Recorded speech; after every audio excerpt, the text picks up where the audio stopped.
নামাজের শর্তের অন্তর্ভুক্ত, 6টি শর্ত থেকে একটি, আর তা হচ্ছে নিয়ত করা। নিয়তের ব্যাপারে মহান আল্লাহ তাআলা সূরা বাইয়িনার মধ্যে ইরশাদ করেন, অর্থাৎ তাদেরকে এটারই আদেশ দেয়া হয়েছে যেন তারা আল্লাহ তাআলার ইবাদত করে তার দ্বীনের জন্য বিশুদ্ধ হয়ে।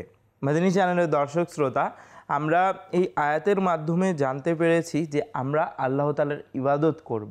আমাদেরকে আল্লাহ তাআলার ইবাদতের ব্যাপারে আদেশ দেয়া হয়েছে, এরই সাথে ইখলাস, একনিষ্ঠতার কথা, বিশুদ্ধতার কথাও কিন্তু এর মধ্যে বলা হয়েছে।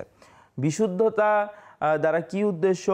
এটা দ্বারা উদ্দেশ্য হচ্ছে নিয়ত বিশুদ্ধ হওয়া, একমাত্র মহান আল্লাহর সন্তুষ্টির জন্যই ইবাদত করা। হাদিস শরীফে এসছে, যার সারাংশ হচ্ছে যে মহান আল্লাহ তাআলা তোমাদের চেহারা, তোমাদের সম্পত্তির দিকে দেখেন না, দৃষ্টিপাত করেন না। মহান আল্লাহ তাআলা তোমাদের অন্তর এবং তোমাদের কর্ম আমলের দিকে দেখেন। অবশ্যই মহান আল্লাহ তাআলা আমাদের প্রত্যেকের অন্তরের কথা জানেন।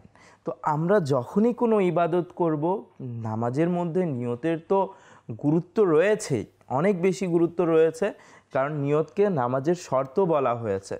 অনুরূপ অন্যান্য যতগুলো কাজ করব, সেটা নফল কাজ হোক, কোনো ভালো কাজ হোক, জায়েজ কাজ হোক, যথাসম্ভব চেষ্টা করব আল্লাহ তাআলার সন্তুষ্টি উদ্দেশ্যের নিয়ত করে নেয়ার।